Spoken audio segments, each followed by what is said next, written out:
deux pasteurs dans l'église, deux couples pastoraux dunkerquois. Alors, on était au pays. Ensuite, Mourinx avec un service de baptême. Et dimanche dernier, une manifestation qui s'est faite partout en France, dans 85 villes, je crois, avec le CNEF qui rassemble tous les évangéliques. Et ils ont comptabilisé à peu près 70 000 personnes qui se sont réunies comme ça. Là, on était un peu plus de 500. Et tout à l'heure, ne vous étonnez pas si on part assez vite, parce que ça continue et je suis aussi sollicité pour aller à Alès. C'est pas la porte à côté, Alès. Donc on va rentrer, manger un bout et on repart pour ça. Quelques mots du programme à venir, comme ça, sans rentrer dans les détails. Dimanche prochain, alors on ne sera pas parmi vous non plus, puisqu'il y a une assemblée générale à Lézignan, c'est assez important.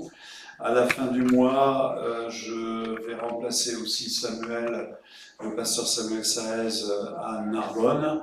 Et après, on est invité en Hollande. Donc tout ça, c'est des vieilles invitations qui datent. Avec une église, là on sera dans un séminaire. Dans le programme, au début du mois de novembre, il y a la Toussaint. Et la Toussaint, vous savez que c'est les cimetières, c'est la mort. On fera un culte d'évangélisation. Alors je vous en dirai plus, où on parlera du deuil, de la consolation. Peut-être il y a certains qui auraient des témoignages à partager, mais c'est aussi peut-être pour des amis qui passent par ces moments-là. Début décembre, on aura pendant tout un week-end un temps spécial avec le couple Roman, Rilmer et Manu Roman. Il y aura un culte d'évangélisation également. Tout le samedi, on en reparlera, on fera un temps de formation pour la vie de l'Église et aussi son rayonnement dans la ville, ce qu'on appelle l'évangélisation. Et le vendredi soir, aussi réunion spéciale avec Rilmer. Voilà ce que je peux vous dire par rapport aux différentes choses pour cette fin d'année. Il y aura certainement encore des détails, mais on les verra au fur et à mesure. Alors, le message le texte, la pensée que je veux partager avec vous ce matin, elle est spéciale. Je vous avoue que j'ai un petit problème avec cette pensée.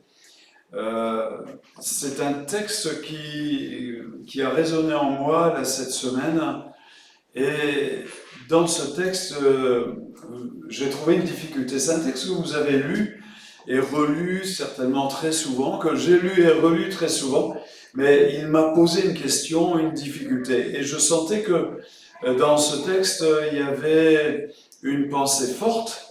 Le problème, c'est que j'espère arriver à transmettre la force de cette pensée. Alors vous allez dire, de ce qu'il dit, je ne comprends rien du tout. C'est pour ça que tout de suite, on va passer avec ce texte. Et comme on l'a dit vendredi, nous allons parler des rides.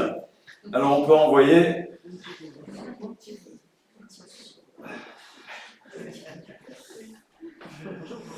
J'en vois qui connaissent, d'autres qui connaîtront. Cette semaine, on était au séminaire à Montluçon, près de 500 pasteurs réunis. Et c'est l'occasion de retrouver pas mal de gens, de discuter, de prendre des nouvelles, en dehors des thèmes de prédication que je vous ai transmis d'ailleurs sur le groupe WhatsApp. Et puis je parlais avec un collègue, et puis en parlant, vous savez, je le regardais, je l'observais, et je me disais, wow, il est jeune. Hein. Il me dit, j'ai 72 ans. J'en revenais pas. Alors ce texte qu'on va lire, c'est celui-là, tu peux passer. Marie, aimez vos femmes comme Christ a aimé l'Église.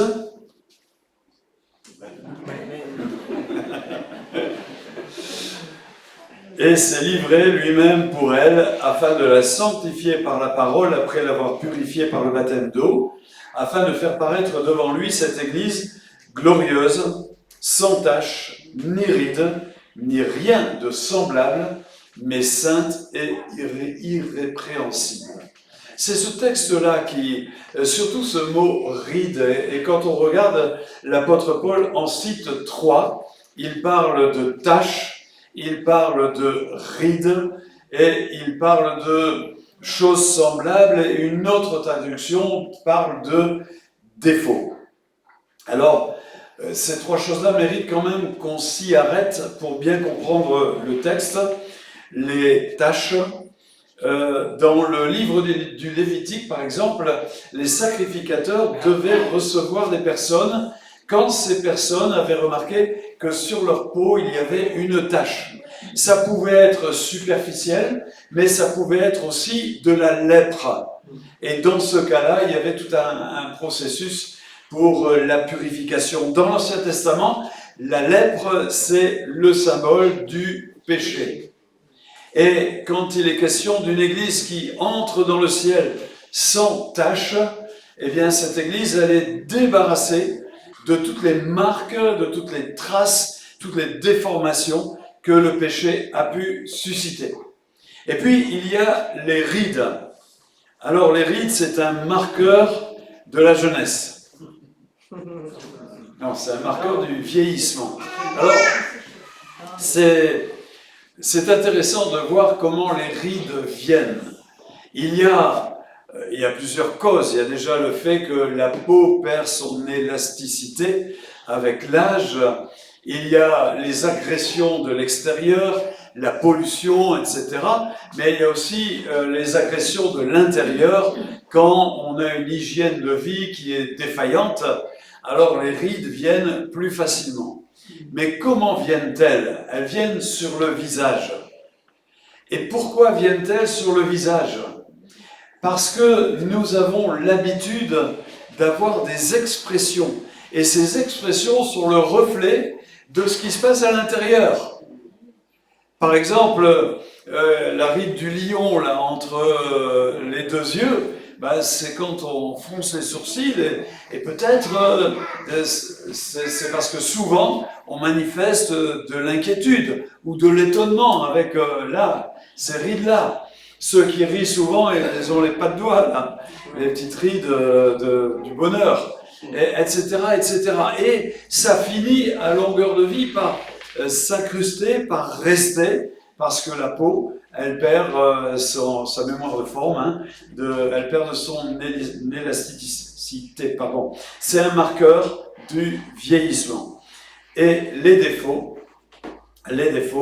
il y a un texte particulier quand il est question des sacrificateurs dans le Lévitique, parle à Aaron et dit « Tout homme de ta race et parmi tes descendants qui aura un défaut corporel ne s'approchera pas pour offrir l'aliment de son Dieu. » Waouh!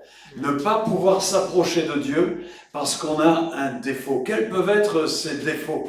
Eh bien, ces défauts, c'est tout ce qu'on peut ramasser au cours de notre histoire, des blessures, des déceptions, des accidents de la vie. Ça peut même être là, depuis la naissance, quelque chose qui nous handicape. Alors je parle ici davantage sur le plan moral, sur le plan spirituel.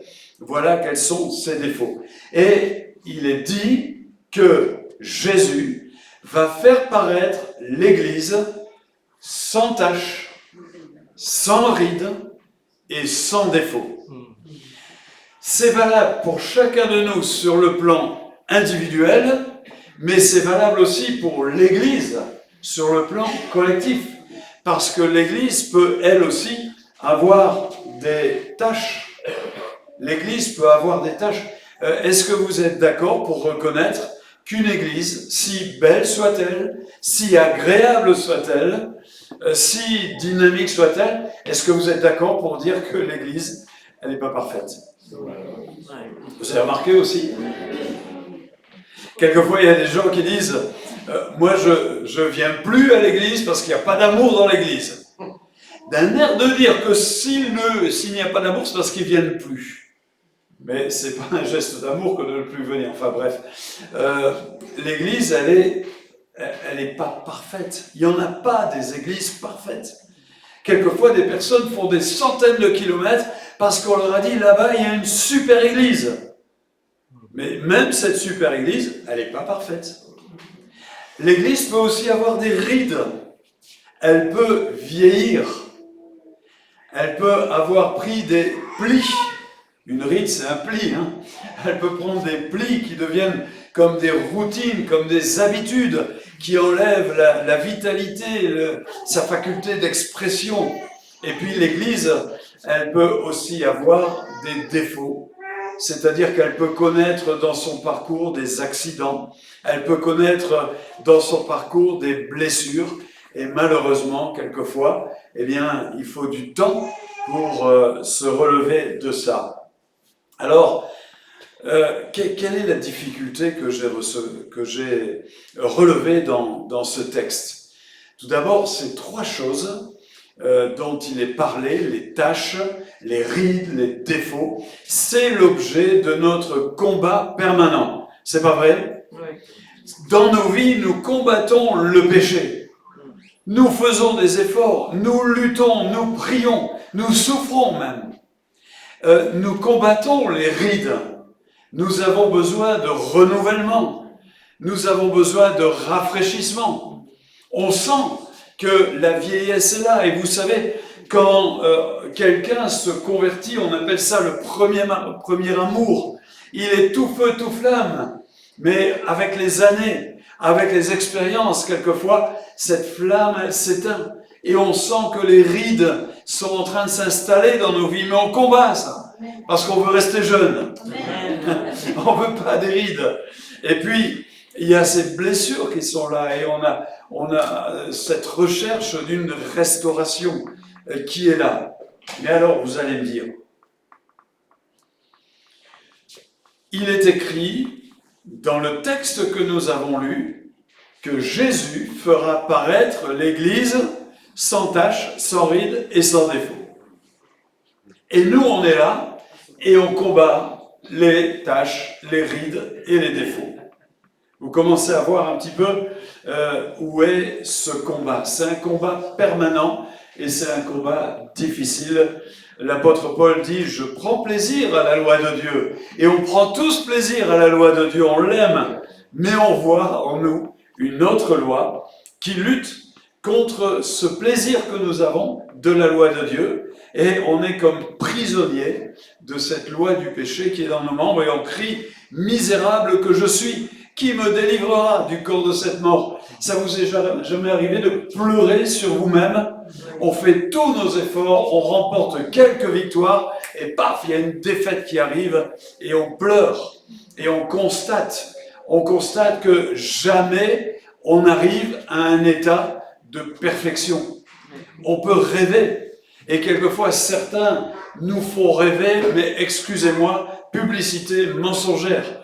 Quelquefois, dans des discours, on nous parle de quelque chose de parfait, on nous parle de quelque chose d'abouti, on nous parle de quelque chose de permanent. Eh bien, ceux qui vous parlent comme ça, ne les croyez pas, parce que tant qu'on sera sur la terre, ce sera un combat. Un combat avec des hauts et des bas, un combat avec des luttes et des défaites. Ça va, je vous déçois pas trop en parlant comme ça? C'est réaliste. Pourtant, il y a ce moment où nous allons rencontrer le Seigneur. Et regardez ce que dit l'apôtre Jean. « Bien-aimés, nous sommes maintenant enfants de Dieu. Malgré les luttes, malgré les tâches, les rides, les défauts, nous sommes enfants de Dieu.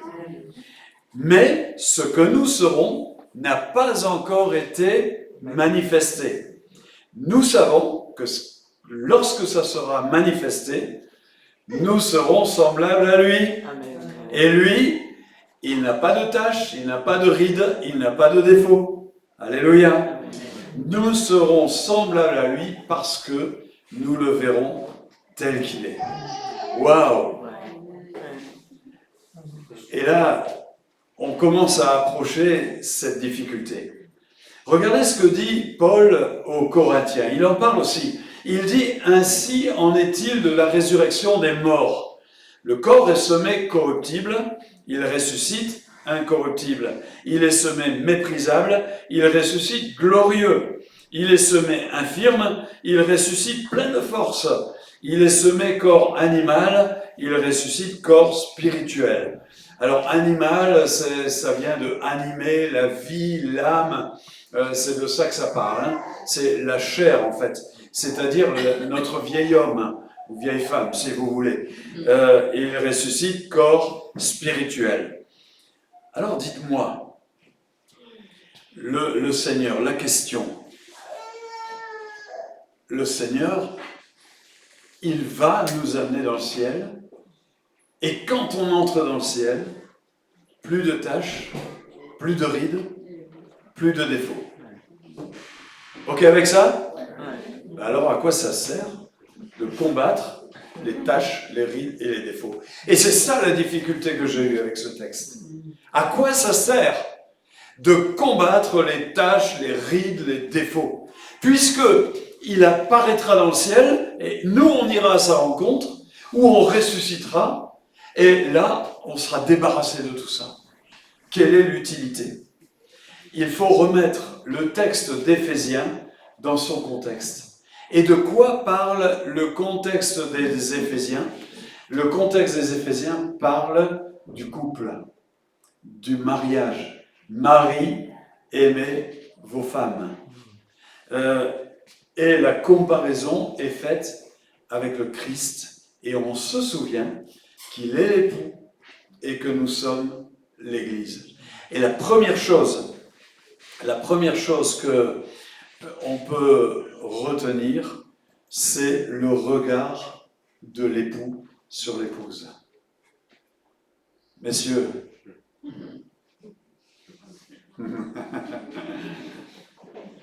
regardez comment Christ regarde l'Église. Dans le livre du Cantique des Cantiques, j'aime ce livre. C'est un de mes préférés dans la Bible, parmi tous les autres que je préfère aussi. Mais il est extraordinaire ce livre.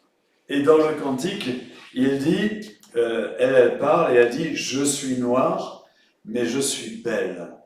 Fille de Jérusalem, ne prenez pas garde à mon teint noir, c'est le soleil qui m'a brûlé. » Je ne sais pas si vous avez déjà vu dans des musées des personnes qui travaillaient dans les champs ou dans la vigne. Je crois qu'on peut le voir à Portel, là.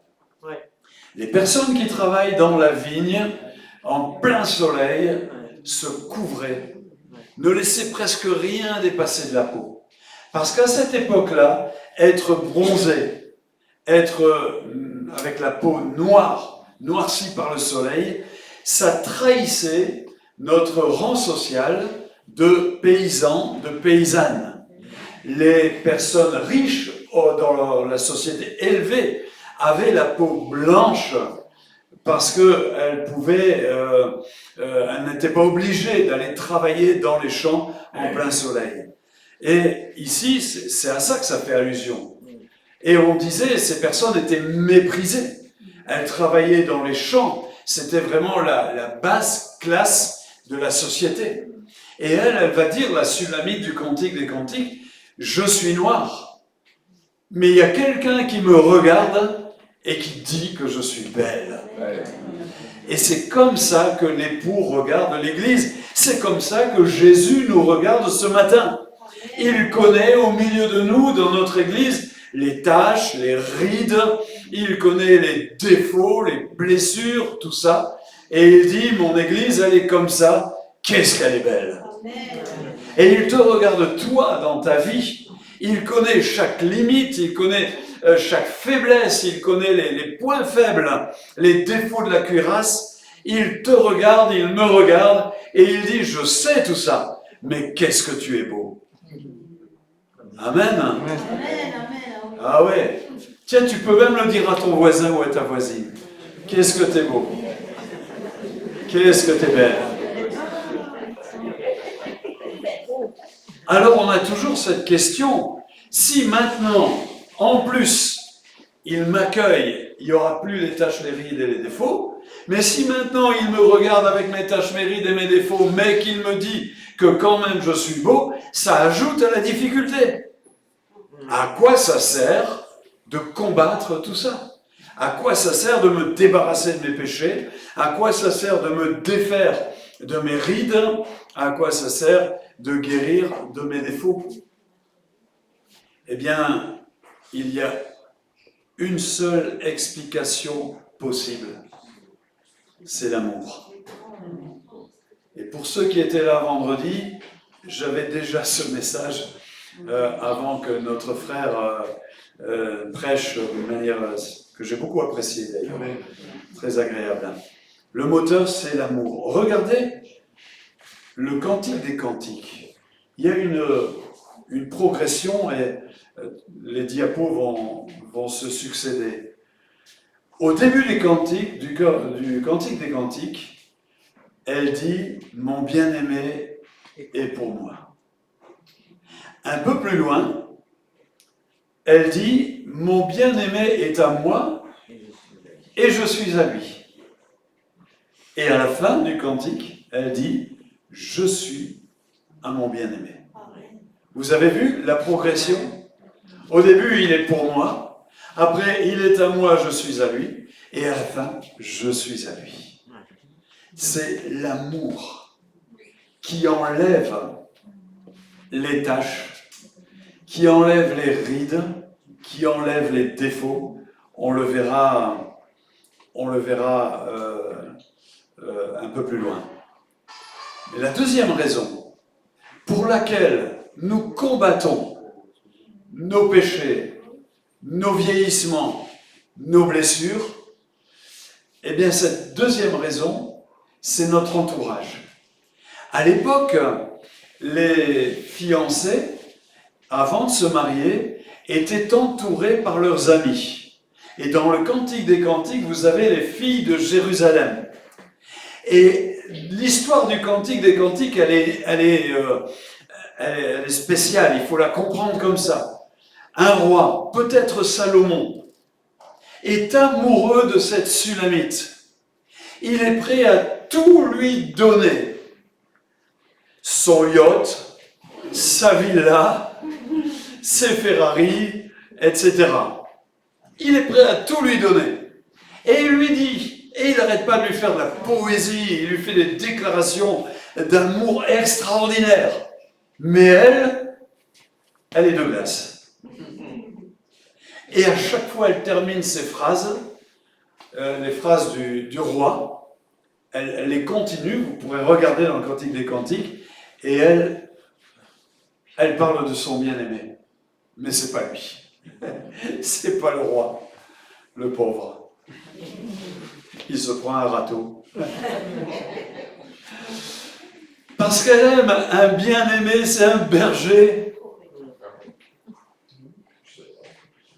Et le berger, à cette époque-là, c'était vraiment pas non plus quelqu'un qu'on aimait. Les bergers avaient très mauvaise réputation. Ils vivaient avec leurs troupeaux là-bas dans la montagne. On ne sait pas trop ce qu'ils faisaient entre eux, mais ils avaient une mauvaise réputation. Mais elle aime ce berger, mon bien-aimé.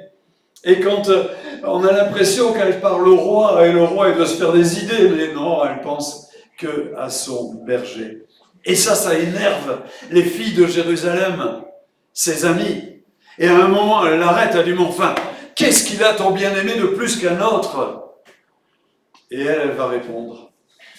Elle va répondre, mon bien-aimé est blanc et vermeil. Il se distingue entre 10 000, et elle va faire une tirade magnifique. Sa tête, c'est de l'or pur. Ses boucles sont flottantes, noires comme du corbeau. Et elle va parler de lui, de ses jambes, elle va parler de ses yeux, elle va parler de tout.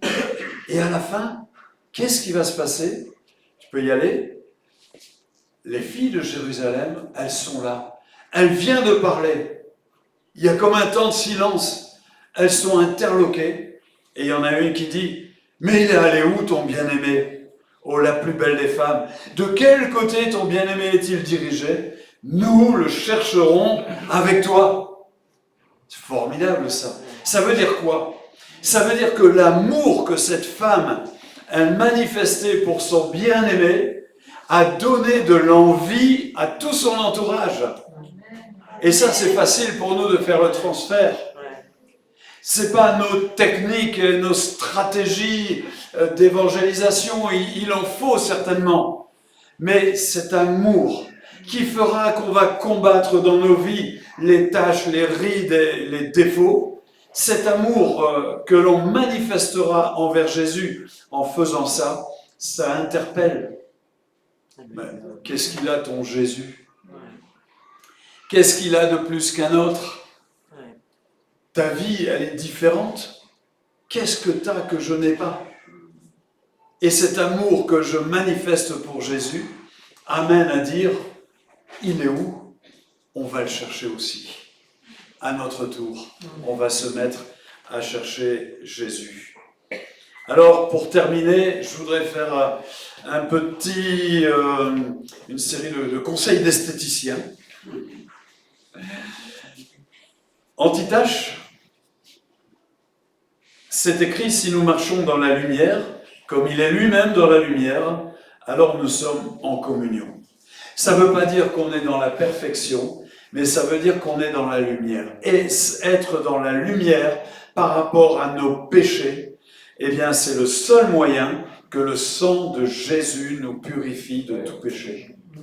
Si nous disons « Ah, moi, je n'ai pas de péché », eh bien, nous nous séduisons nous-mêmes, la vérité n'est pas en nous, ça veut dire qu'on est des menteurs. Si nous confessons nos péchés, c'est-à-dire si on les met dans la lumière, alors il est fidèle. C'est extraordinaire ça. Parce qu'il dit, oh là là, mais encore, t'as péché, mais regarde un petit peu, toutes ces années de conversion, t'en es encore là. Mais non, il est fidèle et juste pour nous les pardonner et pour nous purifier de toute absolue, toute iniquité. Voilà un remède anti-tache. Vous voulez un remède anti-ride? Un remède anti-ride. Alors le remède anti-ride, eh bien c'est écrit, quand on tourne vers lui les regards, on est rayonnant de joie. Donc déjà, vous voyez le remède, hein? Je me souviens de cette jeune qui avait donné son cœur à Jésus et sa vie a été tellement transformée qu'à son travail, ses amis IES lui avaient dit « Mais c'est quoi l'adresse de ton esthéticienne ?» T'es rayonnante. T'es rayonnante. Attends, j'ai un truc là. Voilà. Alors, qu'est-ce que dit le texte encore sur les rides? Eh bien, quand est-ce qu'on constate qu'on a des rides? Quand on se regarde dans le miroir. Et ça, c'est important, le miroir. Mettez en pratique la parole, ne vous bornez pas à l'écouter. Quand on ne fait que l'écouter, on met des bornes dans sa vie. On limite notre vie. La mettre en pratique, et on l'a entendu ce matin, ça nous fait grandir. Si quelqu'un écoute la parole et ne la met pas en pratique, il est semblable à un homme qui regarde dans un miroir son visage naturel, et après s'être regardé, il s'en va, et il oublie aussitôt ce qu'il est. Je suis certain, et je ne suis pas un prophète, que ce matin, vous vous êtes regardé dans le miroir. Ouais? Alors, une fois, 2 fois, 3 fois, et peut-être vous avez vu une nouvelle. Ouais, ah oui. Voilà, ça c'est la première chose, c'est le constat. Le vieillissement, il faut s'en apercevoir. Il y a des textes qui disent « Souviens-toi des premiers jours ». Ah, tu avais la pêche, tu courais à l'église, prier, c'était pas une corvée. Tu attendais le moindre moment pour lire ta Bible. Mais tu as vieilli, tu as pris des rides. Et en même temps, tu as les articulations qui commencent à coincer. Ça, c'est le vieillissement, mais tu peux rajeunir. Celui qui se confie en l'Éternel, il rajeunit comme l'aigle. Et puis, les défauts. Le psaume 23. Ah, quel beau psaume. L'Éternel est mon berger, je ne manquerai de rien. Il me fait reposer dans de verts pâturages. Il me dirige près des eaux paisibles. Il restaure. Nous avons un Dieu qui répare. On a un Dieu qui restaure. On a un Dieu qui cicatrise. On a un Dieu qui efface. Un Dieu qui nous fait oublier. C'est un Dieu qui console. Waouh! Il restaure. Et c'est par amour pour lui, afin de lui manifester notre reconnaissance, pour lui ressembler. Vous savez, les couples, il y a un phénomène de mimétisme dans les couples qui s'aiment. Eh bien, c'est pour lui ressembler davantage que nous combattons ces choses. Mais nous savons, et ça sera la conclusion, nous savons que nous aurons beau les combattre, tant que nous serons sur terre, le combat sera toujours là, il s'en ira pas, et on n'atteindra jamais une perfection dans le sens zéro défaut.